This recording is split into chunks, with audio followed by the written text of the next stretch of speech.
ദൈവാരൂപി ജീവിക്കുന്നവർക്ക് ഭാഗ്യങ്ങൾ ലഭിച്ചുകൊണ്ടിരിക്കാം. അത് അതിൻ്റെ മുഴുവൻ സാകല്യമായിട്ടാണ് മരിയൻ ബ്ലെസ്സഡ്നെസ് വരണത്. അമ്മ പറയണത് ഈ തലമുറ മാത്രമല്ല, എല്ലാ തലമുറകളും എന്നെ ഭാഗ്യവതി എന്ന് കീർത്തിക്കും. പക്ഷേ ഇതിനകത്ത് ദൗർഭാഗ്യം വരാനുള്ള സാധ്യതയുണ്ട്. അതെന്താ കാര്യം? വയറ്റിപ്പഴപ്പിന് വേണ്ടി മാത്രം ദൈവത്തെ ആശ്രയിച്ച കുഴപ്പമാണ്, ദൗർഭാഗ്യം വരും. അത് ഭയങ്കര സീരിയസ് ആണ്. അതാ 19:15 1 കൊരിന്ത്യർ എന്താ പറയണത്? ഈ ജീവിതത്തിന് വേണ്ടി മാത്രമാണ്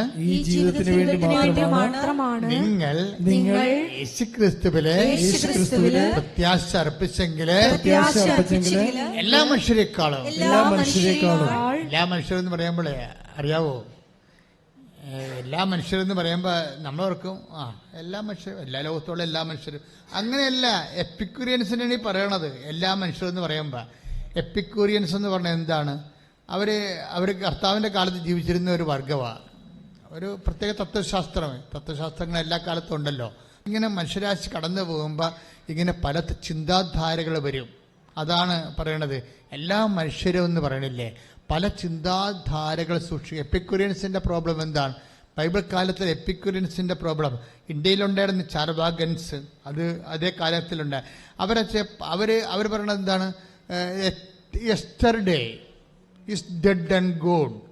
ഇന്നലകളിങ്ങനെ അസ്തമിച്ചു പോയി, നമുക്കതിനെക്കുറിച്ചൊന്നും അറിയത്തില്ല, ഇനി തിരിച്ചു വരത്തില്ല. Tomorrow is uncertain. നാളെ ഉണ്ടോ ഇല്ലയോ, നമ്മൾ ജീവിച്ചിരിക്കുമോ, I don't know, we don't know, അറിയത്തില്ലെന്ന് പറയും. പിന്നെ എന്താണ്? Today is ours, so let us make merry. അത് തിന്നും കുടിച്ചും DJ പാർട്ടി നടത്തി ഈ ജീവിതം ആസ്വദിക്കാമെന്ന് പറയുന്ന അതാണ് അതാണ് മനുഷ്യൻ്റെ.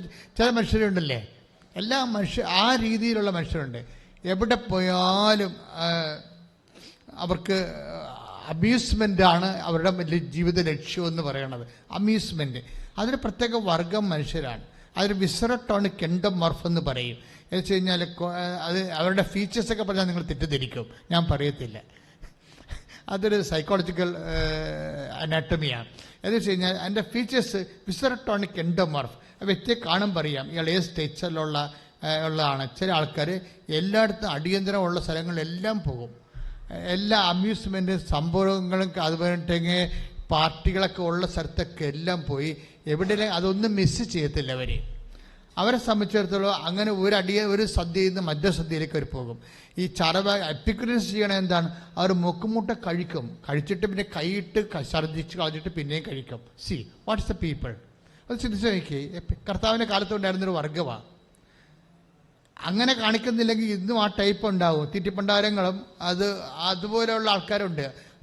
ഭക്ഷണത്തിന് അമിത പ്രാധാന്യം, സൗന്ദര്യത്തിന് അമിത പ്രാധാന്യം, അതുപോലെ തന്നെ സെക്സിന് അമിത പ്രാധാന്യം. അതായത് ഒരു ലെവൽ വിട്ട് പ്രാധാന്യം കൊടുക്കുന്ന ആൾക്കാർ. അതാണ് എല്ലാ മനുഷ്യരെക്കാളും. അതാണ് വിഷയം. നിങ്ങൾ യേശുക്രിസ്തുവിൽ അതായത് take the word of read the word of God again. ശ്രദ്ധിക്കട്ടെ. ഹല്ലേലൂയ ഹല്ലേലൂയ ഹല്ലേലൂയ ഹല്ലേലൂയ ഹല്ലേലൂയ. യേശുവേ നന്ദി, യേശുവേ സ്തുതി. ഹല്ലേലൂയ ഹല്ലേലൂയ ഹല്ലേലൂയ. യേശുവേ നന്ദി, യേശുവേ ആരാധന ആരാധന.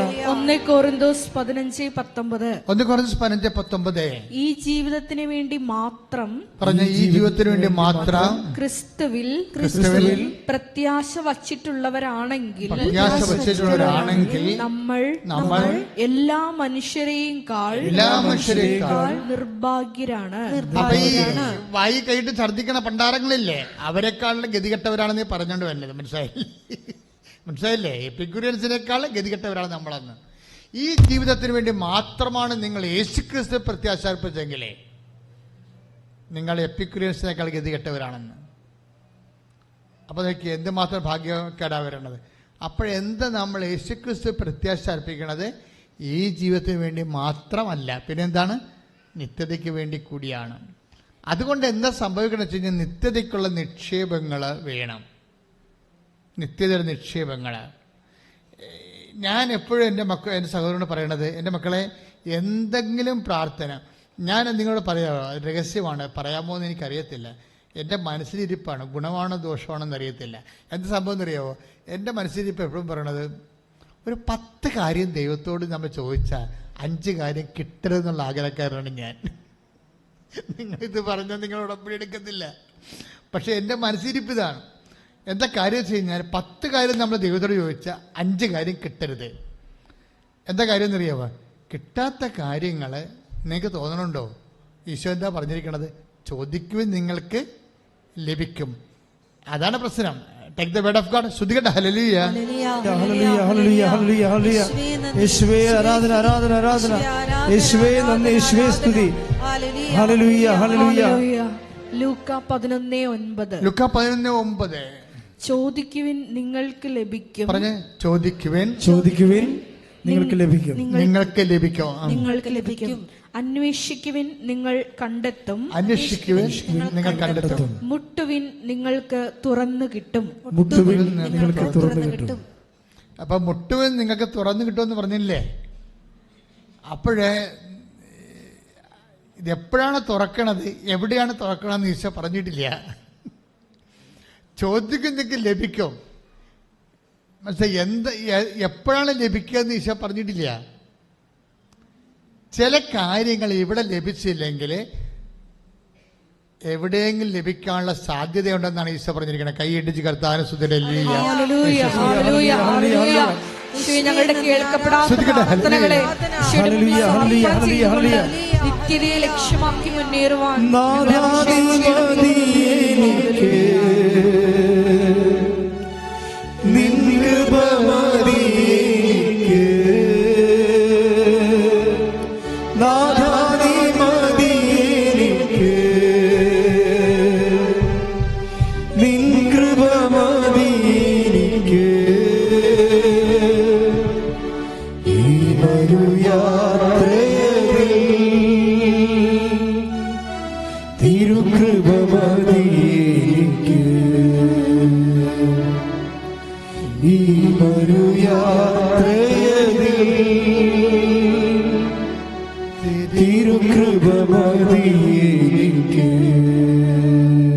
നമ്മൾ ബെനഡിക്ട് മാർപ്പാപ്പയെ യാത്രയാക്കി വെച്ച് നിൽക്കുന്ന സഭയാണ് ഇപ്പോൾ ഉള്ളത്. ബെനഡിക്ട് മാർപ്പാപ്പയെ നിത്യഭവനത്തിലേക്ക് നമ്മൾ യാത്രയാക്കി അല്ലേ? എനിക്കാണെങ്കിൽ ആ ദിവസങ്ങളിലൊക്കെ ഭയങ്കര സന്തോഷമായിരുന്നു. സന്തോഷം എന്ന് വെച്ച് കഴിഞ്ഞാൽ ഈ മനുഷ്യനോട് എനിക്ക് ഭയങ്കര മാനസികമായിട്ട് അടുപ്പമുള്ള ആളായിരുന്നു. ഞാൻ കണ്ടിട്ടില്ല, കേട്ടിട്ടുമില്ല, പക്ഷേ ഇയാളെ ഫോളോ ചെയ്തിട്ടുണ്ട്. രഹസ്യമായി ഈ മനുഷ്യനെ ഞാൻ ഫോളോ ചെയ്യുന്നുണ്ടായിരുന്നു. എന്നും ഈ മനുഷ്യന് വേണ്ടി പ്രാർത്ഥിക്കുന്നുണ്ടായിരുന്നു. പാപ്പ രാജിവെച്ചതിനോട് എനിക്ക് ഒരിക്കലും അന്ന് മരിക്കണവരെ ഉൾക്കൊള്ളാൻ പറ്റാഞ്ഞ ഒരാളാണ്. വെച്ച് കഴിഞ്ഞാൽ സത്യം എന്താണ്, നീതി എന്താണ്, അത് ഒരു കോംപ്രമൈസും ഇല്ലാതെ ഒരു മീഡിയയുടെ മുമ്പിലും ഒരിക്കലും തോക്കാതെ നിന്നൊരു മനുഷ്യനാണ് ഈ ബെനഡിക്ട് മാർപ്പാപ്പ. ബെനഡിക്ട് മാർപ്പാപ്പ ഇപ്പോൾ വല്ലാതെ ഞാൻ അനുസ്മരിച്ചു പോയതാണ്. എന്ന് വെച്ച് കഴിഞ്ഞാൽ അദ്ദേഹം ആ വിശുദ്ധനായ മനുഷ്യൻ കിടക്കുമ്പോൾ എൻ്റെ മനസ്സിൽ വരുന്ന ചിന്ത, പാപ്പ ദൈവത്തോട് ഏറ്റവും അടുത്ത ആളാണ്, സത്യത്തെ തൊട്ടൊരു മനുഷ്യനാണ്.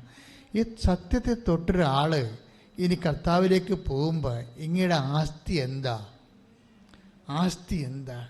ബെനഡിക്ട് മാർപ്പാപ്പ ദൈവത്തോട് ചോദിച്ചിട്ടുള്ള പല കാര്യങ്ങളിലും എന്തെങ്കിലും കാര്യങ്ങൾ ദൈവം ബെനഡിക്ട് മാർപ്പാപ്പയുടെ ജീവിതകാലത്ത് ആ പ്രാർത്ഥനയ്ക്ക് ഉത്തരമായിട്ട് കൊടുത്തിട്ടില്ലെങ്കിൽ ആ കൊടുക്കാത്ത കാര്യങ്ങൾ കൊടുക്കാനുള്ള സമയമാർത്തിലേക്കാണ് പോണത്. മനസ്സിലായില്ലേ? എന്താ വചനം എന്താണ്? ചോദിക്കുക നിങ്ങൾക്ക് ലഭിക്കും. സമയം പറഞ്ഞിട്ടില്ല. ഇവിടെ ലഭിക്കാത്ത എല്ലാ വിഷയങ്ങൾക്കും കർത്താവിന്, അതായത് ഇവിടെ ലഭിക്കുന്നതിൻ്റെ പേര് ബ്ലെസ്സിങ്സ് എന്നാണ്, ഇവിടെ ലഭിക്കാത്തതിൻ്റെ പേര് കൃപയെന്നാണ്.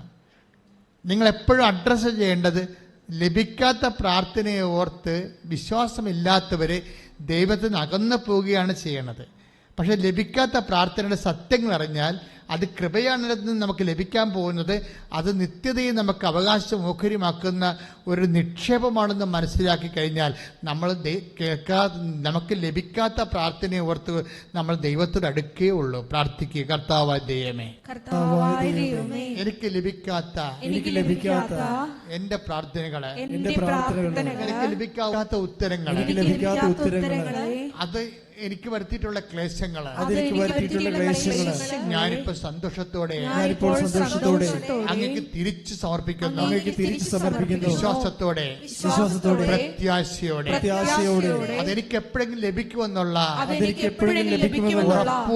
ഉറപ്പോടുകൂടി ഞാൻ അങ്ങയെ സന്തോഷിക്കുന്നു. ഞാൻ അങ്ങയിൽ സന്തോഷിക്കട്ടെ.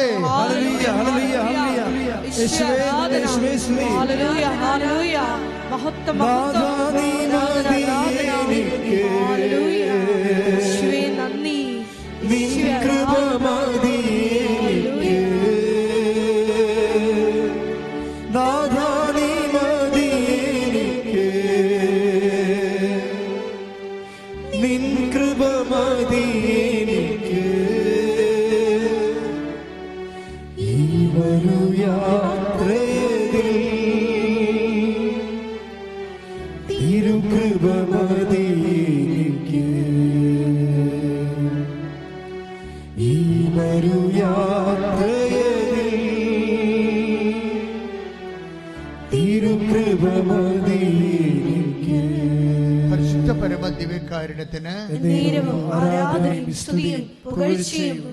പരിശുദ്ധ പരമ ദിവ്യകാരുണ്യത്തിന് നമ്മൾ ഡെയിലി ബ്രെഡ് കർത്താവ് വ്യാഖ്യാനിച്ച് തരികയായിരുന്നു. നമുക്ക് എന്തെല്ലാം കാര്യങ്ങൾ ഈശോ പറഞ്ഞു. ഞാൻ പോലും കേൾക്കാത്ത ഒത്തിരിയേറെ കാര്യങ്ങൾ ഈ വചനത്തിലൂടെ ഈശോ വെളിപ്പെടുത്തിക്കൊണ്ടിരിക്കുകയാണ്. ഇപ്പോഴെൻ്റെ മനസ്സിലേക്ക് ഈശോ തരുന്നത്, കഴിഞ്ഞ ദിവസങ്ങൾ അശ്വതി എന്നും പറഞ്ഞൊരു പെൺകുട്ടി സാക്ഷ്യം പറഞ്ഞ്, അശ്വതി പറഞ്ഞ സാക്ഷ്യങ്ങളിൽ കുറേ കാര്യങ്ങളുണ്ട്. ഒരു പ്രശ്നം വെച്ചാൽ അശ്വതി ഫസ്റ്റ് ടൈം ഒരു ക്രിസ്ത്യൻ ഫെയ്ത്തിലേക്ക് ആദ്യം വരുന്ന ആളാണ്. ഈ ഉടമ്പടി ധ്യാനം വളരെ നന്നായ രീതിയിൽ സ്വകാര്യമായിട്ട് അതിൽ കൂടുന്ന ആളാണ്. പക്ഷെ അശ്വതി ഒരിക്കൽ അവൾക്ക് മുതുകത്തൊരു മുഴയുണ്ടായി. അപ്പോൾ അത് ക്യാൻസറിലേക്ക് പോകുമോ, ഓപ്പറേഷൻ വേണ്ടി വരുമോ, പിന്നെ ഉണ്ടാകുന്ന അവളുടെ അവസ്ഥ എന്താണ്, ഇങ്ങനെ കുറേ കാര്യങ്ങളെക്കുറിച്ച് കുട്ടി ആകുലയാണ്. അപ്പോൾ അങ്ങനെ ആകുലയായപ്പോൾ ഈ പെട്ടെന്ന് കുറേ സാക്ഷ്യങ്ങൾ നോക്കി മാതാവ്, അവൾ പറയുന്നുണ്ട്, മാതാവ് എന്നെ നയിക്കുകയായിരുന്നു. ഞാനൊരു സ്മാർട്ട് ഫോണൊന്നും വാങ്ങിച്ചിട്ടില്ല. മാതാവിനെക്കുറിച്ച് അറിയണമെന്ന് അറിഞ്ഞപ്പോൾ എനിക്ക് സ്മാർട്ട് ഫോൺ വാങ്ങിക്കാൻ തോന്നി. അങ്ങനെ മാതാവിനെക്കുറിച്ച് അറിയാൻ വേണ്ടിയാണ് ഞാൻ സ്മാർട്ട് ഫോൺ വാങ്ങിച്ചതിന് ശേഷം ഞാൻ പിന്നെ മാതാവിൻ്റെ സാക്ഷ്യങ്ങളെല്ലാം കേട്ടു. അപ്പോഴൊരു സാക്ഷ്യം അച്ഛൻ പറയുന്നുണ്ട്, അതായത് ഒരു ചേച്ചി ഒരു സാക്ഷ്യം പറയുന്നുണ്ട്, അതെനിക്ക് വല്ലാതെ എന്നെ ഹോൾഡ് ചെയ്തു. അതായത് ഒരു കുഞ്ഞ് പങ്ക്രിയാസിൽ ക്യാൻസറുള്ള കുഞ്ഞാണ്. അപ്പോൾ കുഞ്ഞിനെ കോവിഡ് കാലത്ത് ഇവിടെ കൊണ്ടുവന്നായിരുന്നു. നമ്മളാരും അറിഞ്ഞില്ല.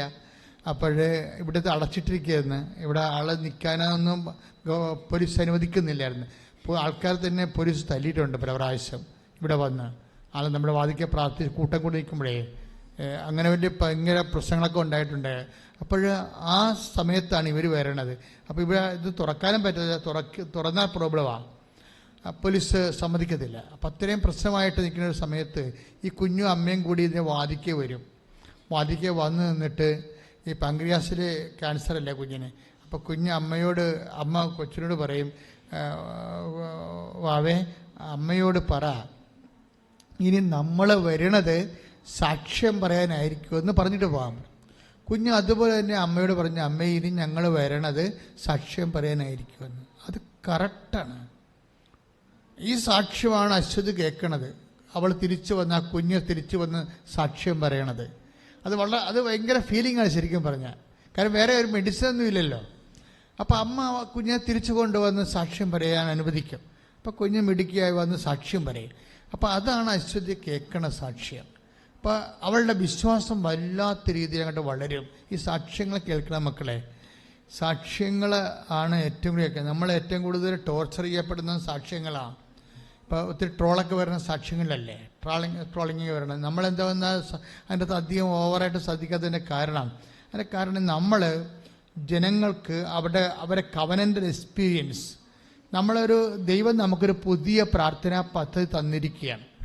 അപ്പം അതിൽ നമ്മൾ പഴയ ധ്യാന കേന്ദ്രങ്ങളുള്ള വെള്ളപടി മദ്യപാനം മാറുക, അല്ലെങ്കിൽ അതുപോലെ തന്നെ രോഗസൗഖ്യങ്ങളുണ്ടാകുക മാത്രമല്ല, മനുഷ്യൻ്റെ ആധ്യാത്മികവും ഭൗതികവുമായ സമഗ്രമായ വിഷയങ്ങളാണ് ഉടമ്പടിയിൽ ദൈവം അഡ്രസ്സ് ചെയ്യണത്. അപ്പോൾ പുതിയ പുതിയ വിഷയങ്ങളും പുതിയ പുതിയ അനുഭവങ്ങളും ആയത് കാരണം ജനങ്ങൾക്കൊരു സ്ഥിരം പ്ലാറ്റ്ഫോം നമ്മൾ കൊടുത്തിരിക്കുകയാണ്. എല്ലാ ദിവസവും കയറി ജനങ്ങൾ അവരുടെ ഉടമ്പടി അനുഭവങ്ങൾ പങ്കുവെക്കാൻ.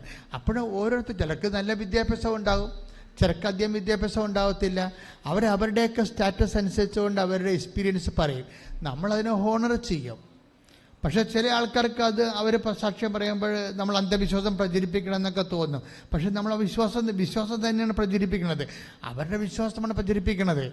അവർ ആ വിശ്വാസം അപ്ലൈ ചെയ്തപ്പോൾ എന്ത് സംഭവിച്ചു? അവർക്ക് ബുദ്ധിബോധമില്ലാതെ ഇരിക്കാൻ ദൈവത്തെ ബുദ്ധിപരമായിട്ട് മാത്രം കാര്യങ്ങളെ കാണുന്നവർക്ക് മണ്ടത്തരം തോന്നിയവർ. പക്ഷേ ഈ നിഷ്കളങ്കരായ മനുഷ്യർ അവരുടെ ഒരു സങ്കടകാലത്ത് ക്രിസ്തുവിലുള്ള അവരുടെ വിശ്വാസം പ്രഖ്യാപിച്ചപ്പോൾ അവർക്കെന്ത് സംഭവിച്ചു, അവരതെങ്ങനെ പ്രഖ്യാപിച്ചു, അവർക്കെന്ത് സംഭവിച്ചു എന്ന് നമ്മൾ കേൾക്കുമ്പോൾ, ഇപ്പോൾ അശ്വതിയുടെ പ്രശ്നം തന്നെ എന്താണ്? അശ്വതി ഈ ധ്യാനം കൂടിയപ്പോൾ അശ്വതിയോട് ഡേറ്റ് ഇട്ട് പ്രാർത്ഥിക്കാൻ പറയണത് കേട്ടു. അശ്വതിയുടെ പറഞ്ഞതല്ല, പൊതുവെ പറഞ്ഞതാണ് ഡേറ്റ് ഇട്ട് പ്രാർത്ഥിക്കാൻ. ഇപ്പോൾ അശ്വതി ഒരു സെപ്റ്റംബർ 4 എന്ന് പറഞ്ഞ് ഡേറ്റ് ഇട്ട്. എന്താ കാര്യം? പ്രശ്നം എന്താണ്? അവരുടെ മുതുകത്തൊരു കുരുവാണ് പ്രശ്നം. മുതുകത്തൊരു കുരു ഇങ്ങനെ മുഴ വരെ പൊങ്ങുകയാണ്. അപ്പം അത് മാറാൻ വേണ്ടി അശ്വതി ഡേറ്റ് ഇട്ട് പ്രാർത്ഥിക്കാൻ പറഞ്ഞതിൻ്റെ കൂട്ടത്തിൽ അത് കേട്ടിട്ട് അതനുസരിച്ച് ഒരു ഡേറ്റ് ഇട്ട് സെപ്റ്റംബർ 4. അപ്പോൾ സെപ്റ്റംബർ 4 ഡേറ്റ് ഇട്ട് പ്രാർത്ഥിക്കുകയാണ്. അപ്പോൾ ഡേറ്റ് ഇട്ട് പ്രാർത്ഥിക്കുമ്പോൾ പെട്ടെന്ന് അശ്വതി 2 ദിവസം കഴിഞ്ഞപ്പോൾ, അയ്യോ ഡേറ്റ് പെട്ടെന്നായി പോയില്ല, മാതാവിന് കുറച്ച് സമയം കൊടുക്കാമായിരുന്നു. മനസ്സിലായില്ലേ? അത് അവരുടെ നിഷ്കളങ്കതയിലുള്ള ഒരു പകപ്പാണ്. കാര്യം ഇപ്പം ഇങ്ങനെ ഇത്രയും പെട്ടെന്നൊക്കെ നമ്മൾ ഡേറ്റ് ഇട്ട ഇനി 4 ദിവസമല്ലേ ഉള്ളൂ. ആ 4 ദിവസത്തിനുള്ളിൽ മാതാവിന് ഹെൽപ്പ് ചെയ്യാൻ പറ്റില്ലെങ്കിൽ നമുക്ക് മാതാവിനെ കുറ്റം പറയാൻ പറ്റുമോ? അപ്പോൾ കുറച്ചുകൂടി ഡേറ്റ് മാതാവിന് കൊടുക്കാമായിരുന്നെന്ന് ഇവൾ സ്വയം ചിന്തിക്കുകയാണ്. അവളുടെ ലിറ്ററസി അനുസരിച്ചുകൊണ്ടുള്ള ചിന്താധാരണകളാണ് വരണത്. നമ്മൾ അതിനെല്ലാം മാനിക്കും. അത് പറയുന്നത് അവർ പറയും എന്താ പറയണമെന്ന്. പക്ഷേ എന്താ സംഭവിച്ചതെന്ന് വെച്ച് കഴിഞ്ഞാൽ ഇതിൻ്റെ ഉള്ളിൽ അശ്വതി ഒരു ധ്യാനം കൂടും, ഉടമ്പടി ധ്യാനം കൂടും. ഏത് ധ്യാനം കൂടും? 2017 ധ്യാനം കൂടും. 2017 ധ്യാനം കൂടും. 2017 ധ്യാനം എന്ന് പറയുമ്പോൾ ഇപ്പം എത്ര കൊല്ലമായി? 5 കൊല്ലമായില്ലേ? 5 കൊല്ലം മുമ്പുള്ളൊരു ധ്യാനം കൂടുകയാണ്, ഉടമ്പടി ധ്യാനം കൂടുകയാണ്. കുടുംബം എന്താ പറയണത്? അന്ന് അച്ഛൻ പറയുന്നുണ്ട്, ഇപ്പോഴ് ആരാധനയ്ക്ക് പറയുന്നുണ്ട്, ഇപ്പം മുതുകത്ത് മുഴയുള്ളവരെ കർത്താവ് കാണിക്കുന്നുണ്ട്. അവരാ മുതുകത്തെ മുഴ സമർപ്പിച്ച് പ്രാർത്ഥിച്ച കർത്താവ് ഇപ്പോഴവരെ സുഖപ്പെടുത്തുമെന്ന് പറയാം. അത് 2017 ധ്യാനമാണെന്ന് അശ്വതിക്കറിയാം. അതാ വിഷയം. പണ്ടത്തെ ഒരു ആരാധനയാണ്. പണ്ടത്തെ ആരാധനയിൽ അവളെന്താ ചെയ്യിക്കണത്? ഭൂതകാലത്തെ ഒരു ആരാധനയിൽ അവർ വർത്തമാനകാലത്ത് അവരുടെ വിശ്വാസം ഇൻവെസ്റ്റ് ചെയ്യുകയാണ്. അതാണ് വിഷയം. എന്നിട്ട് പറയാം, കർത്താവ് ഇത് ഞാനാണെന്ന് ഞാൻ വിശ്വസിക്കണമെന്ന്. അതാണ് അശ്വതി പറയണത്. കർത്താവ് ഈ 2017 ധ്യാനമാണെന്നൊക്കെ എനിക്കറിയാം, പക്ഷെ ഇത് എന്നെക്കുറിച്ചാണ് നീ പറഞ്ഞതെന്ന് ഞാൻ വിശ്വസിക്കുന്നു. ഞാൻ മാതാവിൻ്റെ ഡേറ്റ് ഇട്ടിട്ടുണ്ട് 4-ാം തീയതി സെപ്റ്റംബർ 4. ഇനി 3 ദിവസമേ ഉള്ളൂ. ഇതെന്നെക്കുറിച്ചാണ് പറഞ്ഞതെന്ന് ഞാൻ വിശ്വസിച്ചുകൊണ്ട് ഇവളെ ഈ മുഴ ഈശോയ്ക്ക് സമർപ്പിച്ചുകൊണ്ട് ഈ ധ്യാനത്തിൻ്റെ കൂടെ പ്രാർത്ഥിക്കും. അപ്പം എന്താ സംഭവിക്കണത്? പിറ്റേ ദിവസം നോക്കുമ്പോൾ ഇത് അപ്രത്യക്ഷമായി പോകും. Praise the Lord. അപ്പം ഞാൻ തന്നെ അത് വിചിത്രമായി തോന്നി എനിക്ക്. കാര്യം വെച്ച് കഴിഞ്ഞാൽ അത് അവർ ഇൻവെസ്റ്റ് ചെയ്തിരിക്കുന്നതാണ്. നമ്മൾ അവരെ ക്രൂശിക്കാനോ ക്രിസ്റ്റിസൈസ് ചെയ്യാനോ പറ്റത്തില്ല. അവർ ഇൻവെസ്റ്റ് ചെയ്തിരിക്കുകയാണ് അതിൻ്റെ അകത്ത്. എന്നിട്ട് അവൾ പറയുന്നുണ്ട് എന്താണ്, അതായത് എനിക്കിത്തിരി അവിശ്വാസമൊക്കെ ഉണ്ട്. വളരെ പച്ചയായ സാക്ഷ്യങ്ങളാണ്. എനിക്ക് കുറച്ച് അവിശ്വാസമൊക്കെ ഉണ്ട്. ഇപ്പം എനിക്ക് ഡേറ്റ് ഞാൻ ഇങ്ങനെ ഹരിബരിയായിട്ട് ഇട്ടില്ലേ, മാതാവിന് കുറച്ച് സമയം കൂടി കൊടുത്തേച്ചെങ്കിൽ മാതാവ് സമയം എടുത്ത് ഹീൽ ചെയ്ത് തന്നേനും. മാതാവിന് സമയം കൊടുക്കാത്ത രീതി മാതാവിൻ്റെ കൈയും കായും കെട്ടണ രീതി ഞാൻ പെട്ടെന്ന് സമയം ഇട്ടില്ലേ, സെപ്റ്റംബർ 4 നമ്മൾ ഡേറ്റ് ഇട്ടില്ലേ. അപ്പോൾ എനിക്ക് അതിൻ്റെ അകത്തൊരു അവിശ്വാസം തോന്നിയായിരുന്നു. അങ്ങനെയൊക്കെ ചെയ്താൽ മാതാവ് ചെയ്യുമോ? ഇല്ലേ, എങ്ങനെ ചെയ്യാൻ പറ്റുമോ എന്നൊക്കെ. പക്ഷെ എന്നിട്ട് ഇവിടെ പറയും, ഞാൻ അവിശ്വസ്തനായിരിക്കും, അവിശ്വാസിയായിരിക്കുമ്പോഴും ദൈവം വിശ്വസ്തനായിരിക്കും. ഈ വചനം എവിടെ നിന്ന് കിട്ടിയ അവൾക്ക്? Take the word of God. സ്തുതിക്കട്ടെ ഹല്ലേലൂയ. 2 തിമോത്തി സ്തുതിക്കട്ടെ ഹല്ലേലൂയ. ഹല്ലേലൂയ ഹല്ലേലൂയ ഹല്ലേലൂയ ഹല്ലേലൂയ. യേശുവേ നന്ദി. ഹല്ലേലൂയ ഹല്ലേലൂയ ഹല്ലേലൂയ. യേശുവേ നന്ദി. ഉന്നതൻ നീ, അത്യുന്നതൻ നീ, നിന്നെ പോലൊരു ദൈവമില്ല. ഉന്നതൻ നീ, അത്യുന്നതൻ നീ, നിന്നെ പോലൊരു ദൈവമില്ല. അത്ഭുതമാ അതിശയമാ നീ മാത്രമെൻ ദൈവമെന്നും. അത്ഭുതമാ അതിശയമാ നീ മാത്രമെൻ ദൈവമെന്നും. 2 തിമോത്തി 2:13. 2 തിമോത്തി 2:13. നാം അവിശ്വസ്തരായിരുന്നാലും പറഞ്ഞേ, നാം അവിശ്വസ്തരായിരുന്നാലും അവൻ വിശ്വസ്തനായിരിക്കും. അവൻ വിശ്വസ്തനായി. എന്തെന്നാൽ തന്നെ തന്നെ നിഷേധിക്കുക തന്നെ തന്നെ നിക്ഷേപിക്കുക അവന് സാധ്യമല്ല. അവന് സാധ്യമല്ല. അപ്പൊ ഈ 2 തിമോത്തി ആ വേഴ്സ് ഒന്നും പറയുന്നില്ലെങ്കിൽ പോലും അശ്വതി അത് സാക്ഷ്യത്തിൽ പറയുന്നുണ്ട്. എന്താ പറയണത്? എനിക്കിങ്ങനെ അവിശ്വാസം തോന്നിയായിരുന്നു, പക്ഷെ എനിക്ക് പ്രശ്നം തോന്നിയില്ല. കാര്യം എന്താണ്? വചനത്തിലുണ്ടല്ലോ, ഞാൻ അവിശ്വസ്തനായിരുന്നാലും ദൈവം വിശ്വസ്തനായിരിക്കുമെന്ന്. അപ്പോൾ ഈ മനുഷ്യന്മാർ വിശ്വസിക്കുന്ന രീതികളും അവരുടെ ഇൻവെസ്റ്റ്മെൻറ്റ് പ്രോസസ്സിങ് ഭയങ്കരമാണ് ശരിക്കും. അത് നമ്മുടെ ബുദ്ധിക്ക് അതീതമാണ്. കാര്യം ബുദ്ധി ഇവിടെ എന്തുമാത്രം കുറഞ്ഞു വരുന്നു, അതനുസരിച്ച് വിശ്വാസം മൂല്യമുള്ളതായിട്ട് വരും. അന്ധവിശ്വാസമായിട്ട് മാറാനുള്ള സാധ്യതയുണ്ട്, അത് തള്ളിക്കളയുന്നില്ല. പക്ഷേ അതേസമയം തന്നെ അതുകൊണ്ടാണ് നമ്മൾ കുറച്ച് മുൻകരുതലെടുക്കണമെന്ന് പറഞ്ഞതിൻ്റെ കാര്യം. വിശ്വസിക്കാൻ നിനക്ക് അമിതമായി വിശ്വസിക്കുമ്പോൾ അത് അന്ധവിശ്വാസമായി പോകാതിരിക്കാൻ വേണ്ടി അത് സ്വാഭാവികമായൊരു കോമൺ സെൻസ് മനുഷ്യനുണ്ടാകും. കോമൺ സെൻസ് ഉപയോഗിച്ചാൽ മതി, വേറെ പ്രശ്നങ്ങളൊന്നുമില്ല. എക്സ്ട്രാ സെൻസ് ഒന്നും ഉപയോഗിക്കേണ്ട കാര്യമില്ല. ഒരു കോമൺ സെൻസ് ഉപയോഗിച്ചാൽ അമിത വിശ്വാസം അന്ധവിശ്വാസമായി പോകാതിരിക്കാൻ വേണ്ടി നമുക്ക് സെൻസ് ചെയ്യാൻ പറ്റും. പക്ഷേ അശ്വതി പറയുന്നത് കറക്റ്റ് കാര്യമാണ്. എന്താ പറയണത്? എനിക്ക് ഡേറ്റ് ഇട്ടതിൽ മാതാവിനോട് ഹർബറിയായി ഒരു ഡേറ്റ് ബാർ ചെയ്തതിൽ എനിക്ക് ഒരു വിശ്വാസക്കുറവുണ്ട്. പക്ഷേ എങ്കിലും വചനത്തിലുണ്ടല്ലോ, ഞാൻ അവിശ്വസ്തനായിരുന്നാലും ദൈവം വിശ്വസ്തനായിരിക്കുമല്ലോ. അപ്പോഴേ എന്താ പ്രശ്നം വെച്ച് കഴിഞ്ഞാൽ, ഇക്കാലങ്ങളിലെല്ലാം വചനത്തിൻ്റെ സത്യാവസ്ഥകളെ ആഴമായി മനസ്സിലാക്കിയാണ് മനുഷ്യൻ അവൻ്റെ ജീവിതാനുഭവങ്ങളോട് പ്രതികരിക്കുന്നത്. പ്രത്യേകിച്ച് ഉത്തരവാദിത്തപ്പെട്ടൊരു പ്രതികരണമാണ് ഉടമ്പടിക്കാലത്ത് നമ്മൾക്കുണ്ടാവുന്നത്. എല്ലാവരെയും അങ്ങനെയാണ് പ്രാർത്ഥിക്കുക. കർത്താവായ ദൈവമേ, വചനത്തോട് ഉത്തരവാദിത്തപ്പെട്ട ഒരു പുതിയ സമീപനം ഞങ്ങൾക്ക് നൽകണമേ. സ്വസ്ത്രം, യേശുവേ നന്ദി. എൻ്റെ പ്രിയപ്പെട്ടവരെ, കുറേ കാലം മുമ്പ് എനിക്കാണ് ഒരു വർഷമായി കാണും, ഞാൻ എപ്പോഴും പറയും ടൈം ഷോർട്ടണിങ് എന്ന് പറയും. അപ്പോൾ എനിക്ക് തന്നെ ഒരു ജാള്യത ഉള്ളിൽ തോന്നും. കാര്യം ടൈം ഷോർട്ടണിങ് എന്ന് പരിശുദ്ധാത്മാവ് പറയുന്നതനുസരിച്ച് ഞാൻ പറയും, ഉടമ്പടിയുടെ ഒരു ഇഫക്റ്റ് സമയച്ചുരുക്കമാണ്. എനിക്കത് എവിടെയാണ് ഡിറൈവ് ചെയ്ത് കിട്ടിയെന്ന് ചോദിച്ചു കഴിഞ്ഞാൽ, സമയം ആയിട്ടില്ലെന്ന് ഈശോ പറയുമ്പോൾ മരിയൻ മീഡിയേഷനിലാണ് അമ്മ സമയച്ചുരുക്കം ഉണ്ടാക്കുന്നത്. അവൻ പറയണ പോലെ ചെയ്യാൻ പറയുമ്പോൾ, അവൻ പറയണ പോലെ ചെയ്ത് കഴിയുമ്പോൾ ആകാത്ത സമയം ആക്കിയെടുക്കാൻ കഴിയുമെന്നുള്ള വേദപുസ്തകത്തിൻ്റെ ശക്തമായ വെളിപാടിൽ നിന്നാണ് ഞാൻ ടൈം ഷോർട്ടണിങ് കണ്ടുപിടിച്ചതാണോ പരിശുദ്ധാത്മാവ് എന്നെ ചൂണ്ടിക്കാണിച്ചതാണെന്ന് ഇപ്പോഴും ഉറപ്പില്ല. പക്ഷേ എനിക്ക് മനസ്സിലാകുന്ന കാര്യം ഇതൊരു സത്യമാണ്. എന്താണ് സത്യം?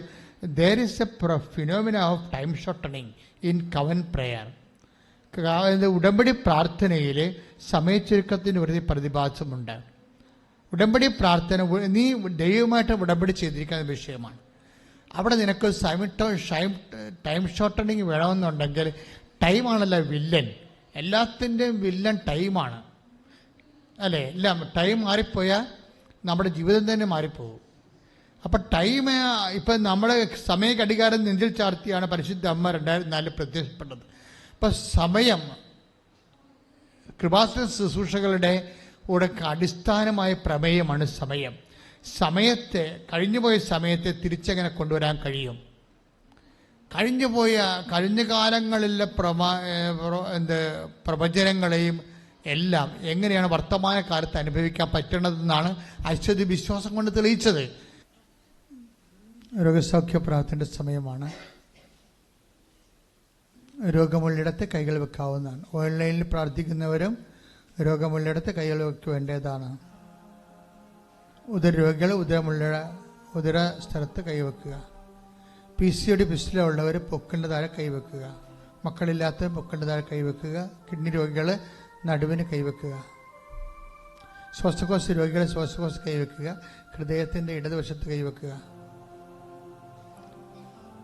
കരൾ രോഗികളും അതുപോലെ തന്നെ നെഞ്ചും കൂടിൻ്റെ താഴെ കൈവെക്കുക. അൾസർ രോഗികൾ ഊടിൽ കൈവെക്കുക, പൊക്കിൽ കൈവെക്കുക. മറ്റൊരു പലവിധ രോഗങ്ങളുള്ളവർ സ്വന്തം ശിരസ്സിൽ എല്ലാ രോഗങ്ങളെയും സമർപ്പിച്ചുകൊണ്ട് കൈവെക്കുക. കർത്താവ് നിങ്ങളെ സുഖപ്പെടുന്ന സമയമാണ്. ആദ്യം ശക്തമായ രീതിയിൽ ഇടിമുഴക്കം പോലെ വിശ്വാസ പ്രമാണം ചെല്ലുക. സർവശക്തനായ പിതാവും ആകാശത്തിന്റെയും ഭൂമിയുടെയും സൃഷ്ടാവുമായ ദൈവത്തിന് ഞാൻ വിശ്വസിക്കുന്നു. സംശയായാലും ഞാൻ വിശ്വസിക്കുന്നു. ഈ പുത്രൻ പരിശുദ്ധാത്മാവാൽ ഗർഭസ്ഥനായി കന്യകാമറിയത്തിൽ നിന്ന് പിറന്ന് പോന്തിയോസ് പീലാത്തോസിന്റെ കാലത്ത് പീഡകൾ സഹിച്ച് കുരിശിൽ തറയ്ക്കപ്പെട്ട് മരിച്ച് അടക്കപ്പെട്ട് പാതാളങ്ങളിൽ ഇറങ്ങി മരിച്ചവരുടെ ഇടയിൽ നിന്ന് 3-ാം നാൾ ഉയർത്ത് സ്വർഗത്തിലേക്ക് എഴുന്നള്ളി സർവശക്തിയുള്ള പിതാവായ ദൈവത്തിന്റെ വലത്തുഭാഗത്തിരിക്കുന്നു. അവിടെ നിന്ന് ജീവിക്കുന്നവരെയും മരിച്ചവരെയും വിധിക്കുവാൻ വരുമെന്നും ഞാൻ വിശ്വസിക്കുന്നു. പരിശുദ്ധാത്മാവിലും ഞാൻ വിശ്വസിക്കുന്നു. വിശുദ്ധ കത്തോലിക്ക സഭയിലും പുണ്യവാന്മാരുടെ ഐക്യത്തിലും പാപങ്ങളുടെ മോചനത്തിലും ശരീരത്തിന്റെ ഉയർപ്പിലും നിത്യമായ ജീവിതത്തിലും ഞാൻ വിശ്വസിക്കുന്നു.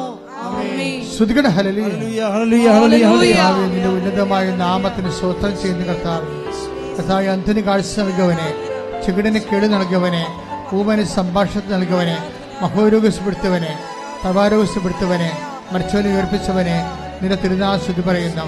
എന്റെ കർത്താവിന്റെ ഉന്നതമായ നാമത്തിൽ സഭയുടെ അധികാരത്തിൽ അടയാളത്തിൽ ദൈവത്തിന്റെ ശക്തിയാൽ മാരക രോഗങ്ങള്, തീരാ രോഗങ്ങള് യേശുവിന്റെ നാമത്തിൽ മാറിപ്പോകട്ടെ. 36 വർഷം അർപ്പിച്ച കൃപാന്റെ യോഗ്യതയാൽ കൃപാസന അൾത്താറ് ജീവനോടെ പ്രത്യക്ഷപ്പെട്ട മാതാവിന്റെ മധ്യസ്ഥത്തിലെ മാരക രോഗങ്ങള്, തീരാവ്യാധികള് യേശുവിന്റെ നാമത്തിൽ മാറിപ്പോകട്ടെ. ശ്രുതികട്ടെ.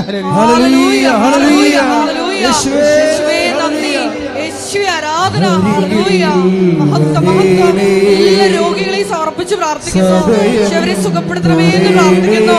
ഉടമ്പടിയെടുത്ത എല്ലാ രോഗികളെയും പ്രത്യേകമായി സമർപ്പിച്ച് പ്രാർത്ഥിക്കുന്നു. ഈ ആരാധനയെ പ്രത്യേകമായി പങ്കെടുത്ത് പ്രാർത്ഥിക്കുന്ന രോഗികളെ സമർപ്പിക്കുന്നു. ആരാധന എല്ലാവരെയും പ്രത്യക്ഷീകരണത്തിന് സാക്ഷികളായി നന്ദി.